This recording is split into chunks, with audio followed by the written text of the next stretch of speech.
What's going on, guys? Okay, so today's episode is crazy. So obviously, for those who have been following, you guys understand that I served in the as a Green Beret, right? Third Special Forces Group, whoop-de-whoop. But nonetheless, I lost a lot of guys, a lot of friends, a lot of colleagues, a lot of peers throughout my 10 years of service.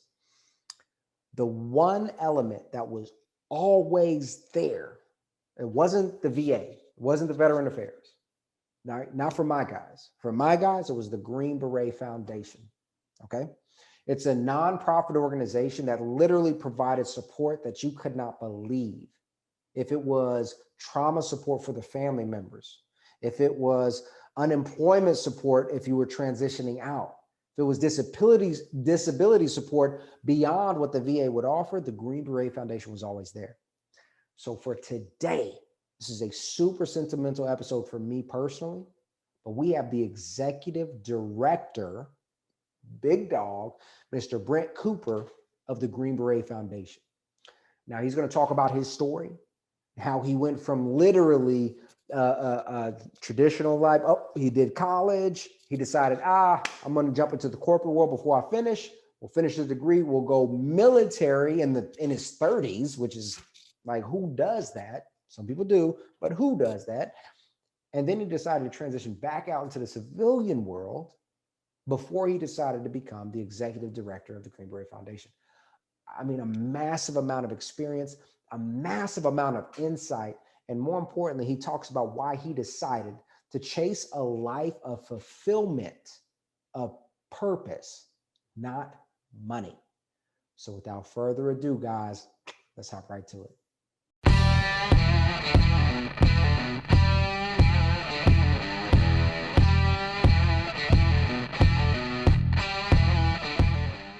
What's going on, guys? And welcome to another episode of Military Cashflow. Today, we have a super special guest, Mr. Brent Cooper. He is the executive director of the Green Beret Foundation. And before we get into what that really means, I'm going to let the man, the myth, the legend, go ahead and introduce himself and tell us a little bit about his background.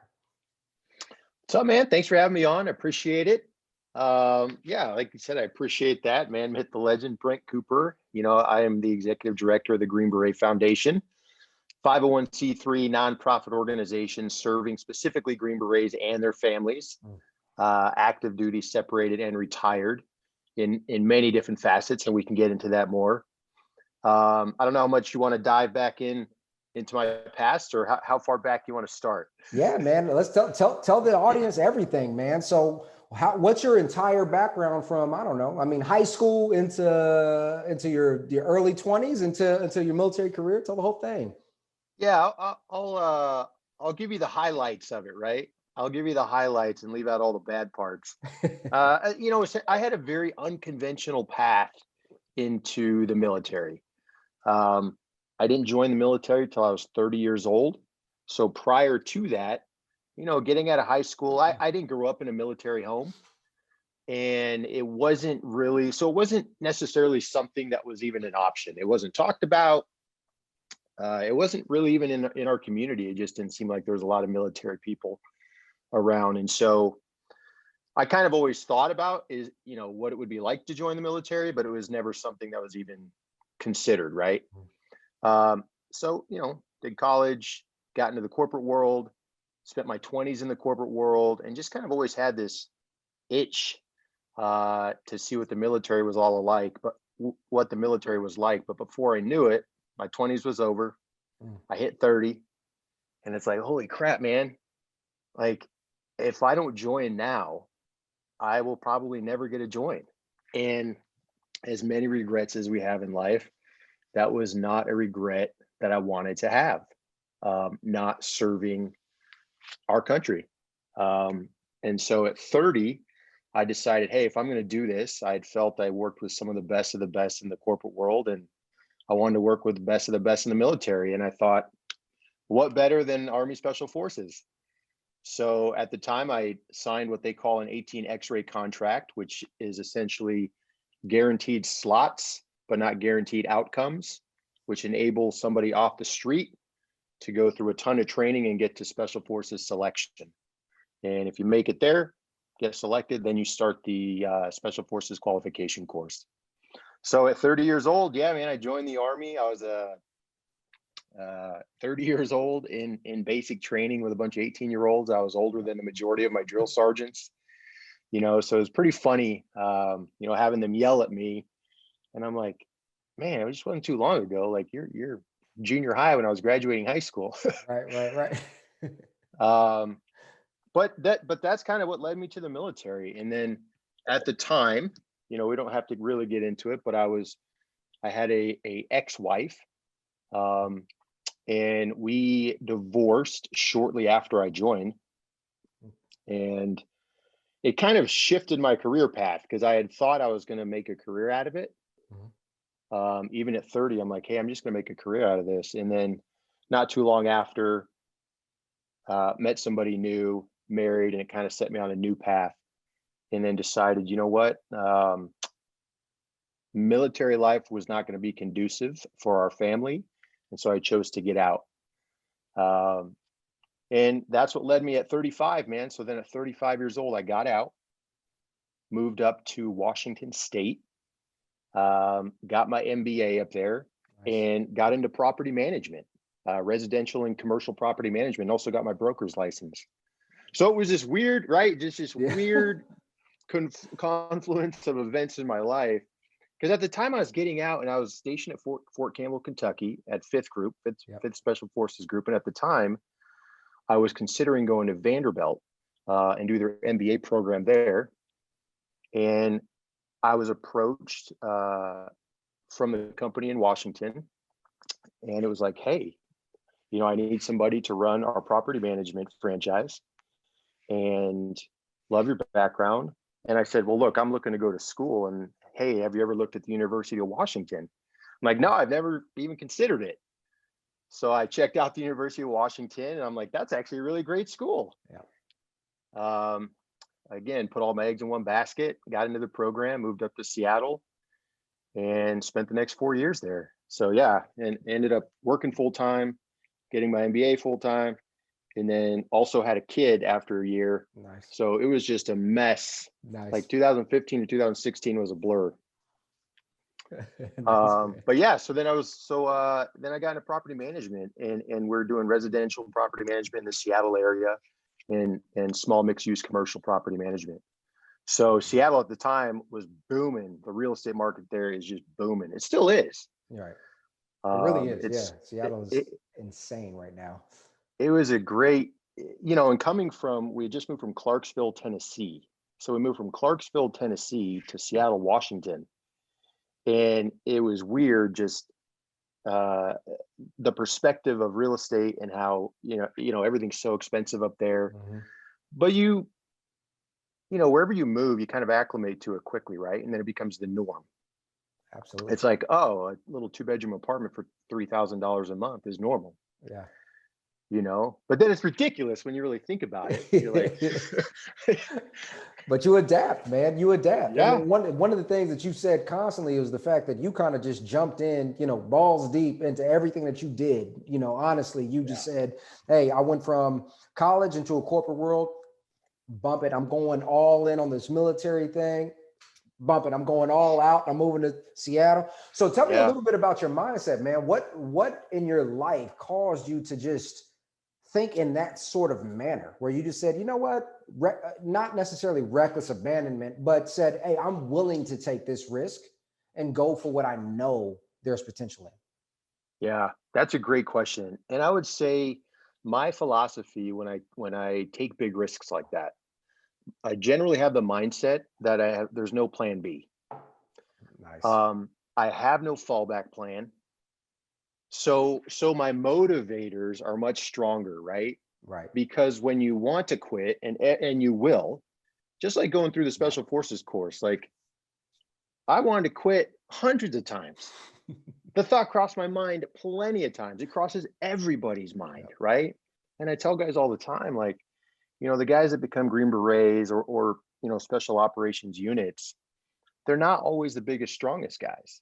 It's the guys that don't quit. It's the guys that have a mindset that is, I will die out here in training before I quit. I'll fall over because I can't take one step further. And that really is the mindset. And I think for all of us that go through that type of training, that's why we're so close when we go down range and fight, because we all know the guy next to me, the guy left, and the guy right of me, they're going to die before they give up. I don't have to worry about them ever quitting. And so when you take that approach, right? And so then I kind of took that approach in any civilian aspect that I do. And it's like, well, I don't have a plan B. This is what I want to do. Here's the goal. I'm going to plan backwards. And then it's taking the small incremental steps in order to achieve the greater goal, right? Because if you got everybody has goals, and most of them are pretty daunting, right? And but then you create the little goals in between, and it really is about. I remember when I'd be in training, right? And it's like, all right, just 20 more steps, and then you get 20 more steps, and it's like, okay, 50 more steps. Yeah, I mean, that's kind of a silly analogy, but it's a kind of the same philosophy that I just have in everything I do, where it's literally, I want to do it. And then if I don't achieve it, right, then I figure out what's the next step. Then I'll pivot, come up with a new goal, and then go that route. But I just think for me, and that's not necessarily how I live my entire life. I mean, I'm actually a huge planner. I have contingency plans for a lot of stuff. I'm a risk mitigator. Nice. But when it comes to achieving success and really the things that you want to achieve in life, I think you just got to go all out, man. You have to go all out. And, I tell my wife this all the time, for her dreams and stuff she wants to do. I said, when I look back on my life now, I'm 41 now, right? Yep. I still have a lot of life ahead, but I think every great thing I've done was really, really scary. Yeah. And as far as the decision to do it was a really scary decision looking back, because you have all those fear factors in you that it's like, you're not going to make it. And you got all the external factors. I mean, all your friends and people like, that's what you want to do. Are you sure? Yep. Right. Yep. But I think for me, it's like, you just look hard in the mirror, and it's like, I know what I'm capable of. I know what I'm built of. I know what I want to achieve. But to your point, I think really to answer your question, I suppose, growing up, I think I was probably underestimated a lot growing up. Gotcha. Yep. So maybe put a little chip up, a little chip on my shoulder, not like an angry chip, but I played sports my entire life. So I was already naturally athletic, but I think it created that very competitive aspect of me. But yeah, I would say, I'd be overlooked for, a premier, I played soccer growing up. If I was overlooked for a team, so it just kind of instills more motivators in you. So rather than me being like, screw it, I quit, I don't want to do this anymore, it was like, no. Yeah. I can do this. I'm just going to train harder. And I think for me, I'm rarely the smartest person in the room. I'm rarely the strongest person in the room, but there's few people that I know will outwork me, because I'll just keep going and going and going. And that's a beautiful part. You said few people will outwork you. One thing that I notice about especially individuals in special operations, but nonetheless, people within the military, with the armed services, there is a aspect of discipline and consistency among them all. And I always tell everybody, look, the people who are most successful in life aren't the best. They're the most consistent. They're making, in sales, they're the ones making the same amount of calls every damn day, right? It's the one in the football field. It's the one who's training every day in the weight room every day. So it's just about being consistent. So I love the fact that you mentioned that it's about those individuals who are willing to just die, in the training ground, right, on the battlefield. And we don't take that lightly. We do not. But nonetheless, it's those who are willing to sacrifice their comfort level are the ones who succeed. So I really love that. So I want to back up your story a little bit, man. You said that you went to college and you were in the corporate world, and you didn't join the military until you were 30, damn near 30. So tell me, what did you study in college, and what was that corporate world like? What was your job? What was your profession? And what did that look like? Yeah, I kind of dabbled around a lot, but I got my degree in business. Well, long story short, did 2 years of undergraduate right before I joined the corporate world, and then I finished my bachelor's in my 30s, and then I went on to get my MBA. Nice. So, but in college, it was all business. So I got my undergraduate in business, and then I got my master's in business. Nice. But in the corporate world, I got into some marketing, and then I actually started in computers. Damn. I was Okay. yeah, I was a help desk, like network administrator. I love computers. I'm a techie. Were you an 18 Echo? I was an 18 Echo. There you go. All right. Continue. I was actually one of the few people that wanted to be an Echo. Right. Exactly. Ain't many of them. It's like, that's me. Dude, I wanted to be an Echo. Good stuff. But I started in computers and I loved it, but then I hated like being behind the desk all the time. Yep. Yep. So then I started getting into like sales and business development. I love shaking hands, kissing babies. Yep. And so then I got into IT recruiting, and I was doing business development for an IT recruiting firms, California and Colorado, kind of lived in a couple states. You know, and so I've always kind of stuck in the business development, marketing, and sales arena on the corporate side. And life was going good, you know, it was going good, but I was chasing money. Yep. You know, and I think that absolutely stemmed from I did not grow up with money. Yep. You know, I grew up free lunches at school, and you know, so I think you know, we always had the worst car. So I think that kind of in my head, I thought if I could just have these nice things, these nice material possessions, Right. then I'll be happy. And then what happened was, yep. right, I would get those things, or then I would make X dollar salary. And then like, this wasn't as fulfilling as I thought it was going to be. And then I was like, well, now I need more, right? Right. I need a nicer car. I need more money. And the reality is the more money I made in my 20s, the more money I just ended up spending. Exactly right. Yep. You know, and you get in that hamster wheel, and it just wasn't fulfilling. And I think a lot of it was that's really what drove me to the military. Was I wanted to serve something greater than myself. I love that, man. And I was tired of chasing something that clearly wasn't fulfilling me. And so when I joined the military, absolutely, it was serving something greater than yourself. It was phenomenal. But then when I got out, you go back to the civilian side, and it's very hard to replicate that sort of selfless service in the civilian sector unless you're really making an effort to, you know, work, help a nonprofit, or do something in your community, right? Because it's easy to just go back into your job, your 9 to 5, or whatever you do, right? And just work, get your paycheck, go home, pay your bills, rinse and repeat. And when I got out, same thing again. I pulled the Heisman on the military. And you know how it is, right? Yeah, I'm like, absolutely. I'm getting far away from that. I like being able to do what I want again, go where I want. Don't have to put in a leave form. Yep. Oh.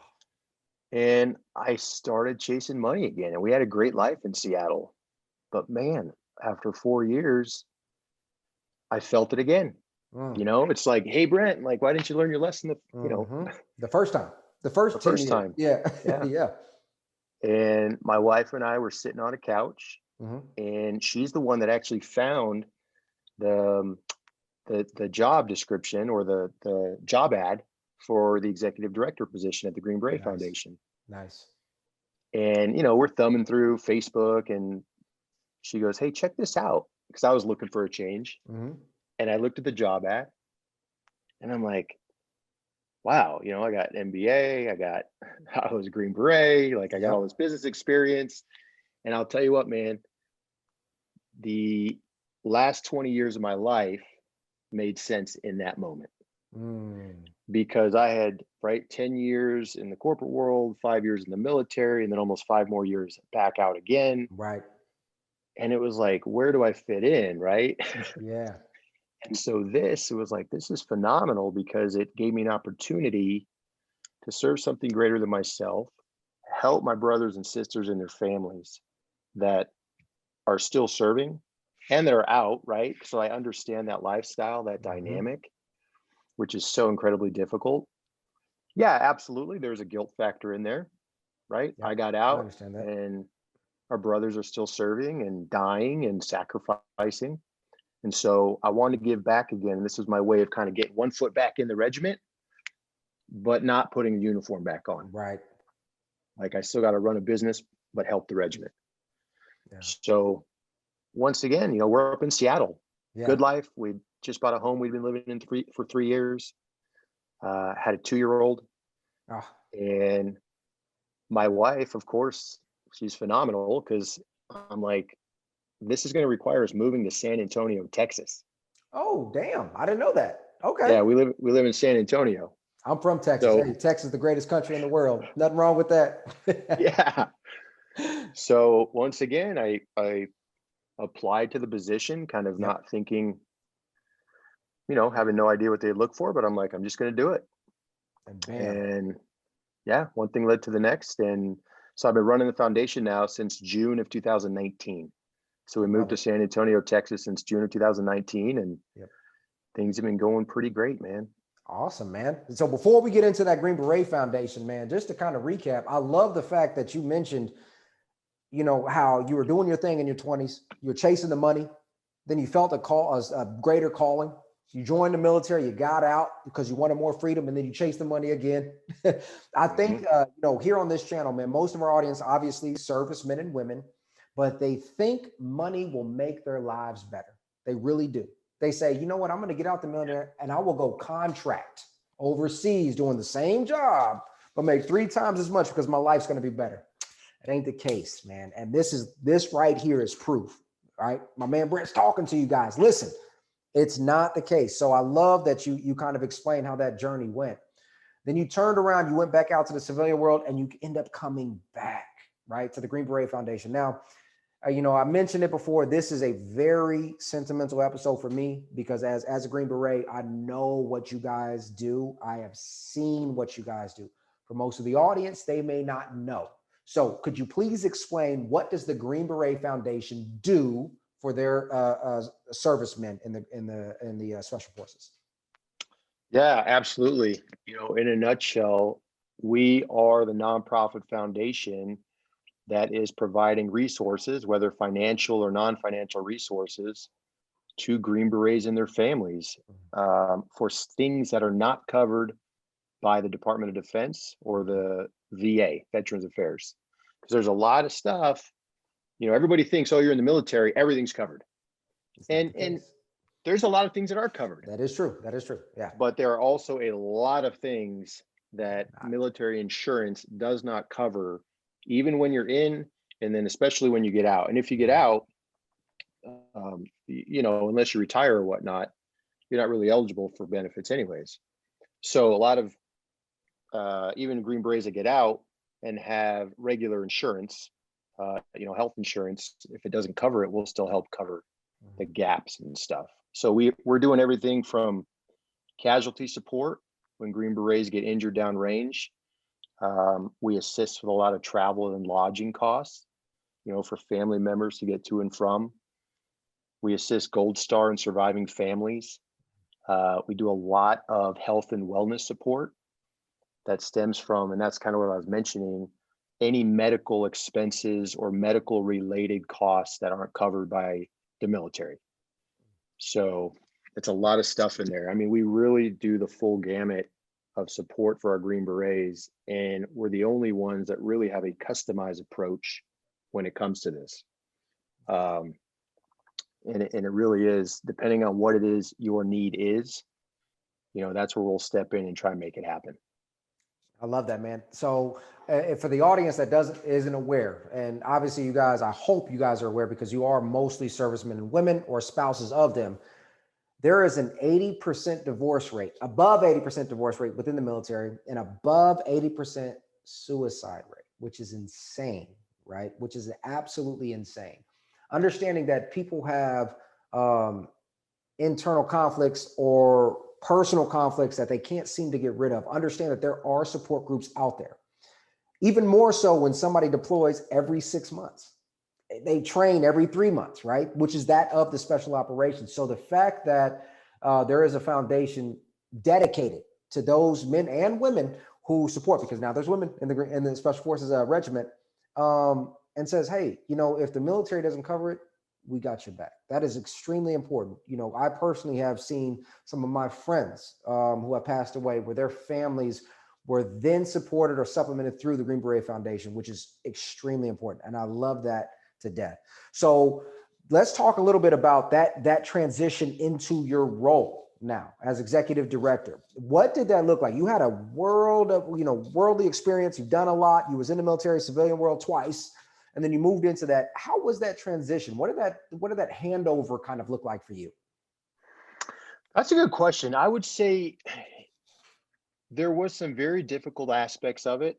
I would say for the most part, as far as right, being on the nonprofit side now, what I tell people all the time, predominantly my experience is for profit. And I think in large part, that's been a very good thing as far as my experience in that, because I view whether it's for profit or nonprofit, it's a business. If you're not growing, you're dying, period. Yes.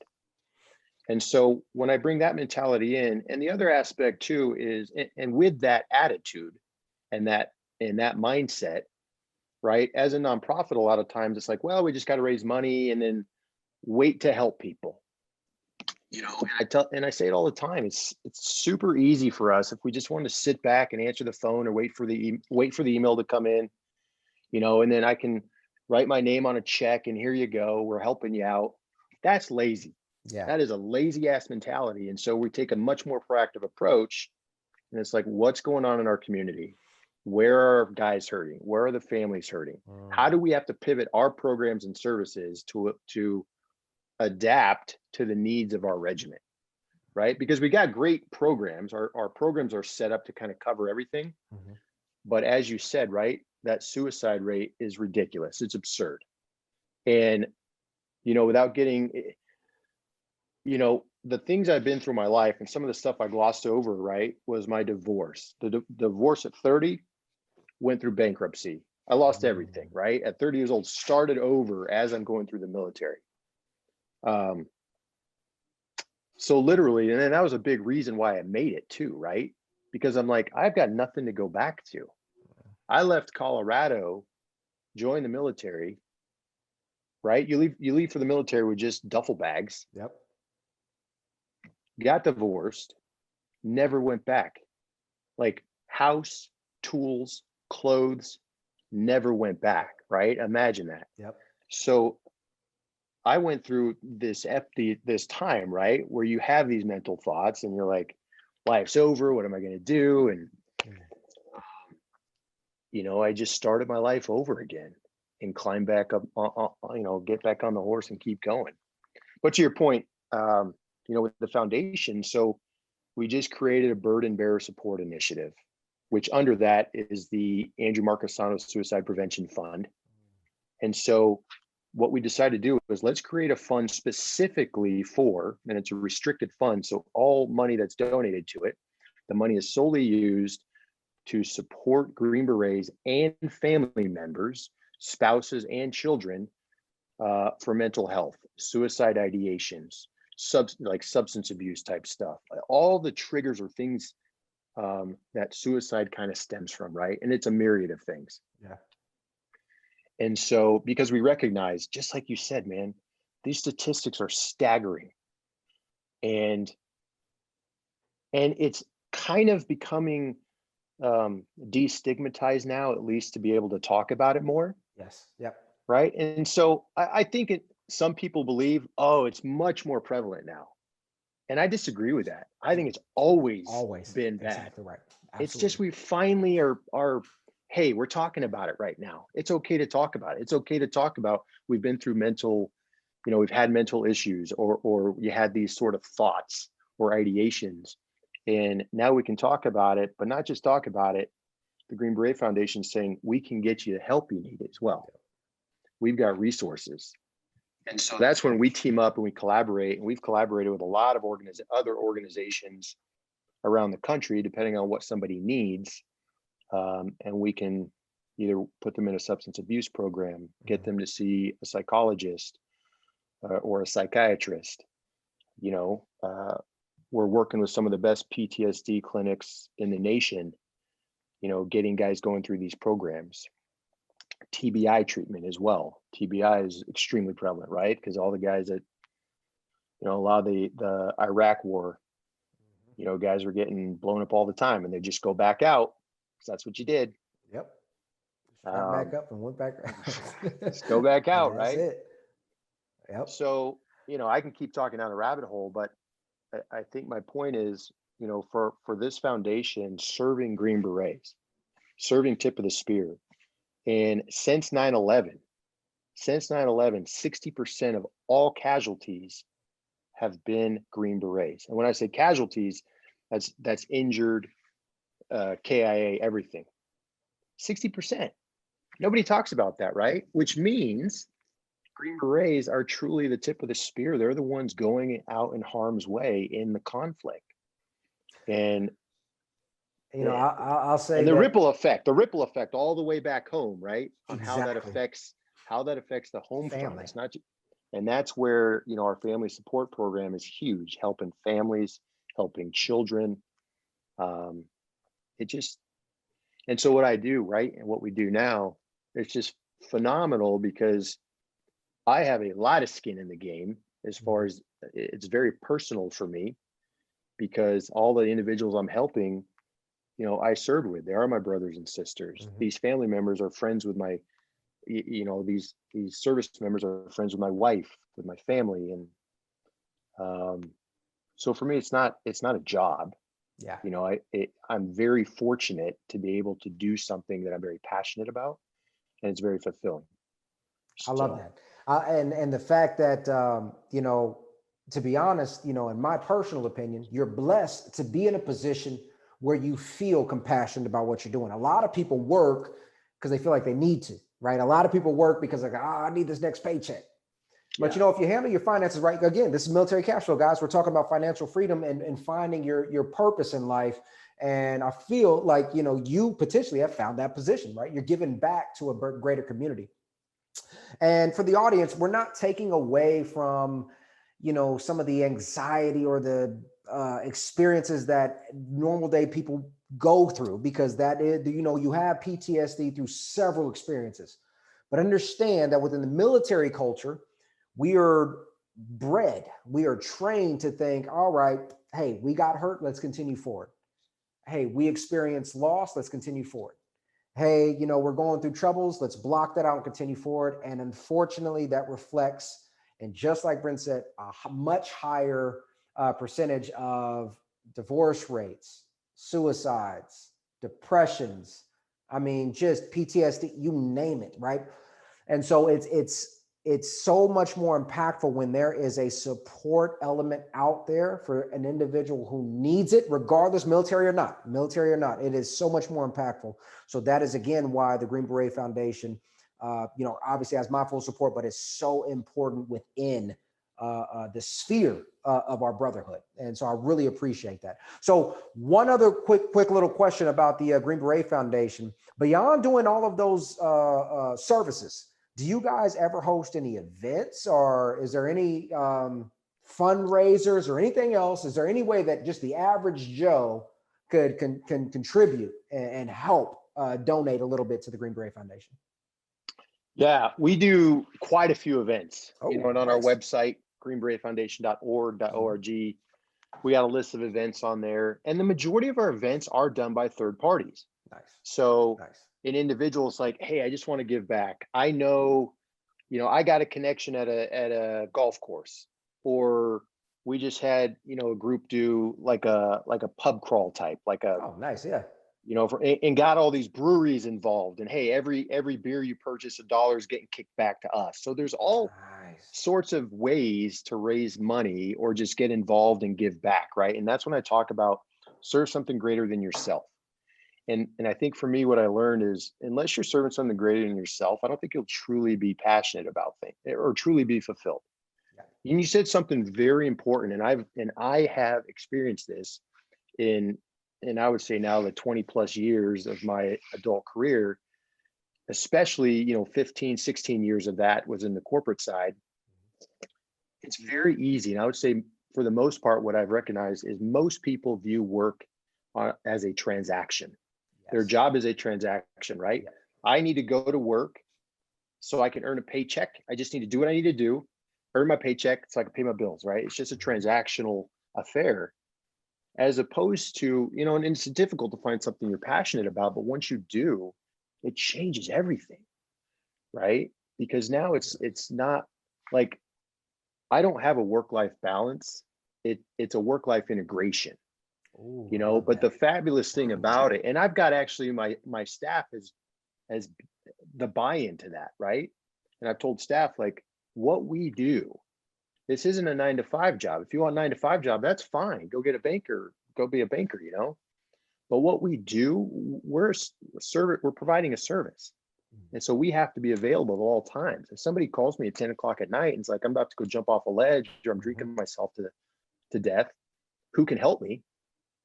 What am I gonna, oh, let me go call some, no, that's me. Yeah. That's me. I'm here to help you, you know? And so with that, it's a work-life integration, you know, and there's a lot of flexibility, because I tell staff all the time, like, I don't care where you are, what you're doing, whether you're in the office or you're not in the office, get the work done. That's what I care about. I care about results. And so, you know, with that, but I think once you find your passion, right? And I tell people that are transitioning, guys ask me all the time, you know, I'm going to transition. I need to go get a 6-figure job. I need to go do this, right? And I said, brother or sister, I said, stop looking for just the job title. I said, what you need to do, look for organizations, look at their mission statement, look at their vision statement, look at their values. Do they align with yours? And if they do, apply there. Do everything you can to get your foot in the door. Because once you get in there, especially Green Berets, you're going to climb faster and higher than anybody else in that organization. But I can guarantee you, if you just start chasing a job, chase that contracting job because it's big bucks, or right. 9 times out of 10, it's going to be awesome for a year or two, and then you're going to get bored out of your mind because now their core values don't align with yours, or they're doing something that you don't agree with, or you're just bored. Yeah. And the money's not as fulfilling anymore because now you just were able to buy all the things that you thought were going to make you happy, and they made you happy temporarily. Money makes life easier. Don't get me wrong. Of course, but only up to a certain point. You know, they say that the threshold is $85,000. As soon as the individual, now mind you, this was like 4 years ago, so it might be more, right. But nonetheless, once you start making $85,000, the quality of life doesn't really change that much. You know, if you make $1 million, great, cool, you got a private jet. But as far as the comfort of living, doesn't change that much. You got 85,000, you can order out every night. You can, you know, get the Hulu and the Netflix. So money does not equal happiness. I love how you said that. And I love the fact that you said work-life integration. I've never heard that before. I'm not going to lie to you. It's always a work-life balance, work-life integration. And on that same note, it's by finding your passion, you get to really, life is, I mean, it's not work, it's fun. Right. You know, it feels fulfilling. And that's honestly what me and Dan do now. We love to give back to our audience because we got life figured out. You know what I'm saying? We got that. This is fun. We do this for fun. I love that, man. So it seems like you got some good pointers out there. It seems like you got some great insight for people to follow. Now, I digressed a little bit though, as far as talking about events for the good. It was really just going down about the events, right? Yeah. You can go online, anybody can donate. But as far as wanting to get involved, that's what's cool. And I tell people all the time, you know, people are living all over the country. We're a nationwide organization. And so just figure out, one, I tell people, is there something you love to do? Something you're passionate about? And then let's figure out a way to do it. And that's where GBF can help people. We'll help people put on a fundraiser or put on an event. Like, they kind of do the heavy lifting. Right. We provide a lot of the back end support for them to, you know, if they wanted to actually throw an event or put on an event for Green Beret Foundation. But that's a large part. And we got a lot of people now that started small. And that's what I always say, just start small. You don't have to, you know, swing for the fences right off the gate. Just, you know, raise $50, do a car wash. Yep. Like every dollar matters. And then now make it an annual car wash. Yep. and now make it a car and RV wash. You know what I mean? Like, Yep. and we have a lot of people that started small and now they're doing annual events. And now every year their community's bought in and they love doing it, and then more people help. And so we rely on a lot of individuals across the nation that conduct these type of events to help raise funds for us, which is phenomenal. I love it. And obviously for everybody who follows me, you see, on my birthday, it's a Green Beret Foundation fundraiser. You Yeah. know what I'm saying? Also guys, go to the website. They have some amazing pins. They got some amazing jackets. Like literally your quality of Oh material is yeah. amazing. I bought all that stuff, guys. So, I mean, Love obviously, it. everything helps. $25, $5. It does not matter. Every dollar counts. And I really love that. So now you have a ton of experience. So let's talk about an individual who's at a pivot point in their life. Okay.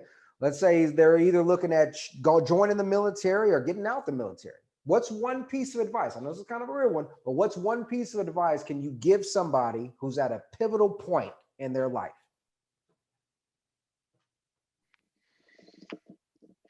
If I had to just give one piece of advice, um, listen to your gut instinct.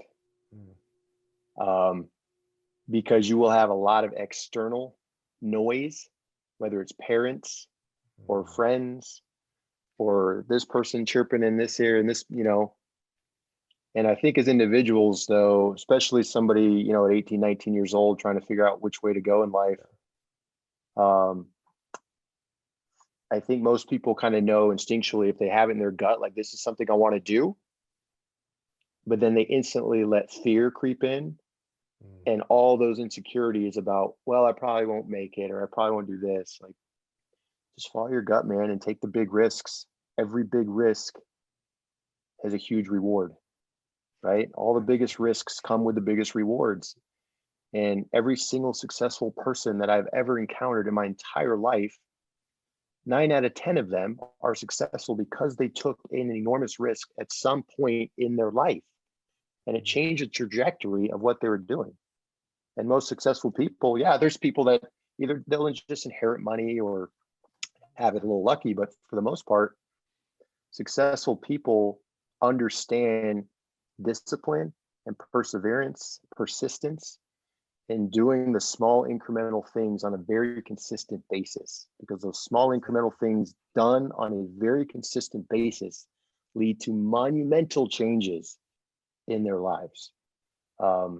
And I've always tried to just emulate other successful people, right? And what I'm saying are just tidbits of information that I've heard from mentors and people and seeing successful people. And I always try and, right? You go into a room and who's the smartest person in here? I want to go talk to them. I want to pick their brain. How do you do it? Share your best practices, So I'm always willing to do the same as well. So I love it, man. And everything you said, success leaves clues. Stand on the shoulders of giants, people who have done it before you. All these things, guys, these aren't things that we've articulated in our mind. No, hell no. We are literally following a path that has been laid out before us by somebody who has succeeded. I love it. And taking action with that whole risk concept. If you take a big risk and you fail, the lesson that you learned is still more valuable than if you never, ever taken the risk. So I love that. I love that, man. All right. So now everybody is obviously interested in you. They want to know more about Brent. They want to know more about the Green Beret Foundation. How can they get in contact with you or the GBF? We got a great website, man. greenberetfoundation.org. There's ways you want to get in touch with me? I'm an open book, man. You can email me, brent@greenberetfoundation.org. Shoot me an email, find me on LinkedIn. Like, I'm just a regular guy, right? Like I'm just like everybody else. Living in San Antonio, Texas, loving life here. Good life. It was like 80 degrees today. It's February. I know, San Antonio is amazing. I really do love it. But anyway, continue. Oh, but yeah, go to our website, and that's where you can learn a lot more about our programs. We got a great video on there with testimonials, people we've supported, and all of our events are on there, current events, and they're always kind of updating. But nowadays it's all on the website. Find us on, we got a great following on Instagram as well. We're very big in the social media, right? Because I do a lot of marketing. We do push a lot of stuff out. And we're constantly trying to get involved and collaborate with other great organizations out there. So also, if you're veteran owned or Green Beret listening or watching and have a business, reach out to me, man. I'm here to help you. My job is to help Green Berets and their families. So reach out, man, and we'll do what we can to help you in any capacity. Help build your business as well, right? So I want to help people promote their business as well. I love it, man. And honestly, man, I cannot thank you enough for coming on to this episode. Again, it's a very special episode for me. For everybody listening, obviously you guys know what to do, right? Hit the like button, hit the subscribe, but more importantly, we're going to have all of the Green Beret Foundation's information in the description below. If you guys feel like you want to contribute in any way, remember, every dollar counts. If you guys want to give $1, $5, I don't care. It's all there. We are going to promote the hell out of this. So if you guys feel so obliged, please go ahead and contribute to a very special cause that's near and dear to my heart, and obviously to Brent's heart as well. But until next time, this is Mike signing off.